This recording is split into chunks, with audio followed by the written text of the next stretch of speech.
Kevin Rudd was sworn in as Australia's Prime Minister on Wednesday, after winning a ballot of Labour MPs 57 to 45, and proving to the Governor-General that he could command a majority in Parliament. I, Kevin Michael Rudd, do swear that I will well and truly serve the Commonwealth of Australia, her land and her people, in the office of Prime Minister, so help me God.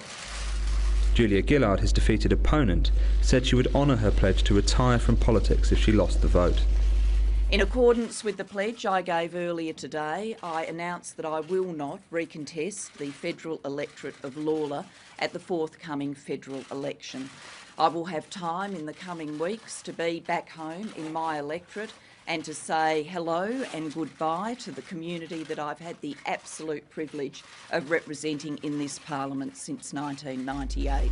The Labour Party has been riven by infighting, something that Mr Rudd has pledged to end. Ladies and gentlemen, in recent years, politics has failed the Australian people.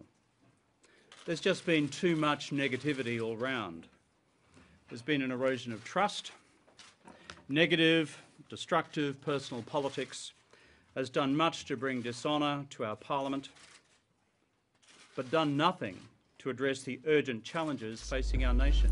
Opposition leader Tony Abbott criticised what he called backroom dealing and said that the leadership of Australia should be decided in an election. And it should be, and I say, Madam Speaker, that the former Prime Minister should have been dealt with by the Australian people at an election, not by the faceless man in the caucus last night.